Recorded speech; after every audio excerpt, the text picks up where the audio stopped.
All right, lovies, it's me again, Christina with Karma's Eye Psychic LLC here on Universal Spirit Podcast.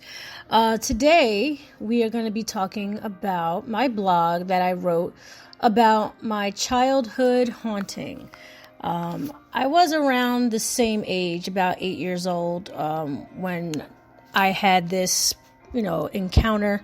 But at the same time, I'm actually writing it from when I was 33, the dream I had from the encounter.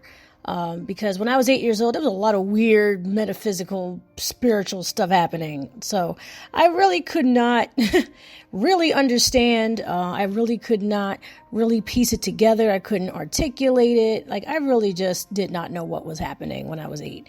Okay. I don't know why, the spirit world decided to reach out to me then. But this is just another, thing that I had encountered.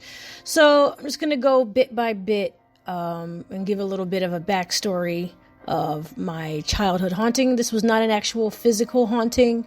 It wasn't like books flying off the shelf. It wasn't like, mirrors cracking or something touching me, so to speak. It was more of like an apparition that I just kept seeing.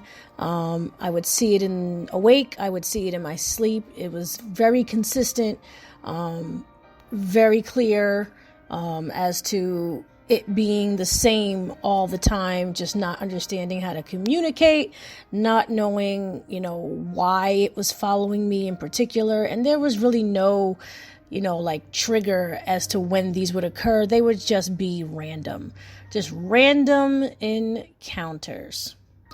So I finally made actual metaphysical contact with the ghosts who haunted my childhood home, or at least one of them. I knew I saw something when I was 8 years old at night, up late watching television to distract me from what I could see when I sleep. My sister was long asleep already, but I was responsible enough to watch comedies and cartoons and old sitcoms like I Love Lucy. Nothing that filled me with horror or violence. I was a kid, and I knew there was no one to console me if I did. So on to my cartoons. I could see everything in my hallway, mostly because our bedroom door was forever broken. One mysterious day when I was 4, the door came down and never went back up. So I could see every errand, every passing, every time somebody forgot something and had to come back. Everything. So even late at night, I would see the occasional dad sneaking off to the kitchen for a snack, a brother pacing in the hallway to burn off energy, etc. Sometimes my mother getting a head start on the next day's laundry, up late surrounding and scrounging for socks. I was sure to keep the light on. However, it could not stay on every time I was up late. Sometimes that was okay, because my parents' TV light or their personal light would shine close enough to my bedroom, but not every day. Your average 8-year-old is afraid of the dark. I was one of those kids.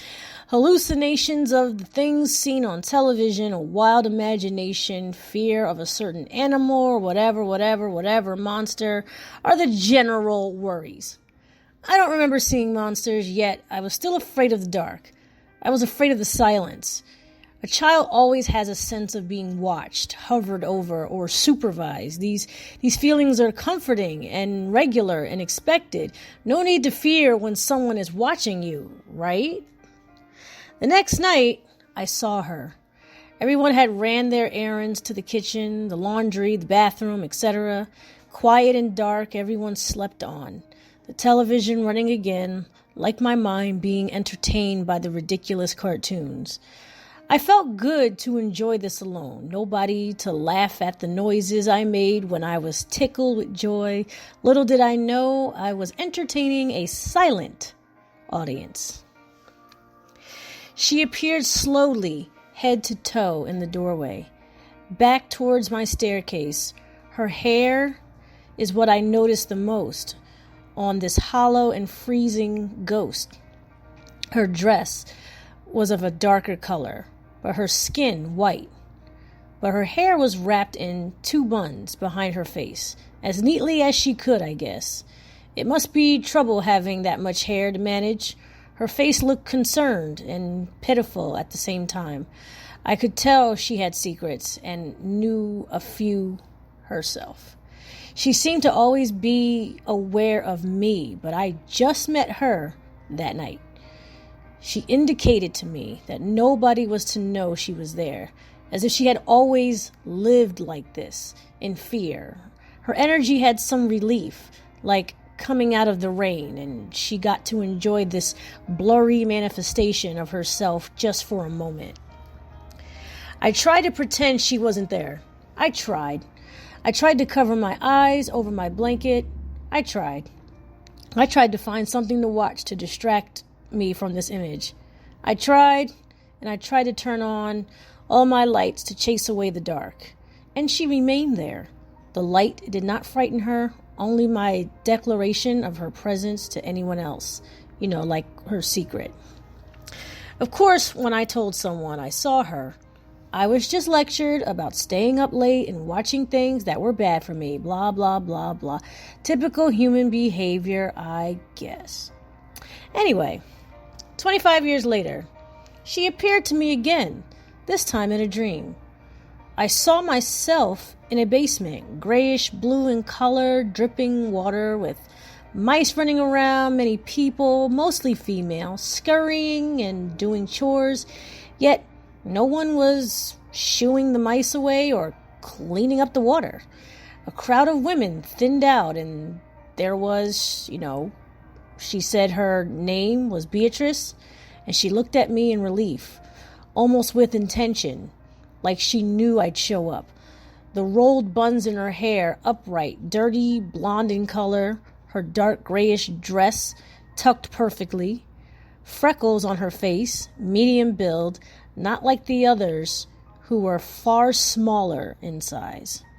She was passed by and passed over very easily, as if even in a dream I was the only one that could see her. She was accustomed to this and took advantage of it. The others were speaking to each other, but not to her. Meanwhile, others could not see me. I was now the ghost in the room. She signaled to the flag pole outside, which was next to a house.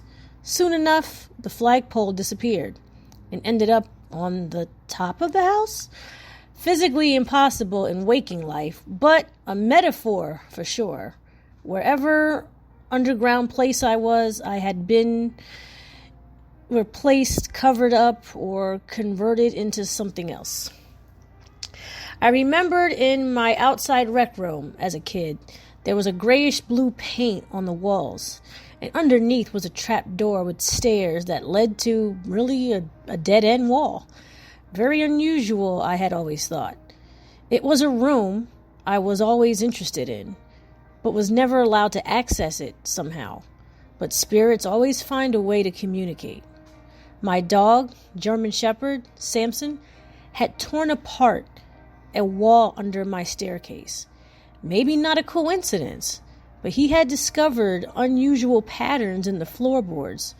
Very shoddy work, I thought. It went all the way to my washroom.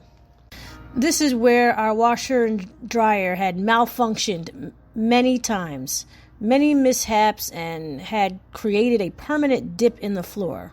One day, where it did its regular overflow spill onto the floor, it had been neglected. No one wanted to deal with it, which is the reason why the floor was so badly damaged. This time, I heard dripping and water hitting something. But how is that possible? The water was already on the floor. What was it dripping on? Listening closer, it was hitting another landing underneath the house, another floor, which I assume was concrete, because I could hear the distinct contact of another object. I have yet to discover the mystery of this. So that's it, my lovies. That's my childhood haunting. The link to the blog is in the description. Tell me what you think about it. Did I find something? Was it there? And it's been so many years since I've even been in my childhood home. I would like to know where those stairs led to and as to why it only led to a wall. And I would love to uncover the mystery as to what used to be under my house, as to why that ghost decided to appear only to me, why to appear to me 25 years later in a dream. I never, ever got an answer, never got really anything. Just let me know what you guys think about it. Has anything like that ever happened to you?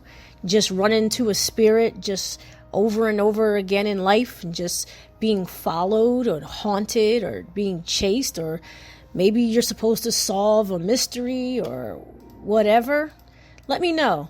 Like, share, follow, and subscribe, lovies. And again, this is Christina with Karma's Eye Psychic LLC here on Universal Spirit Podcast. And I will see you guys in the next episode. I love you, and I'll see you later.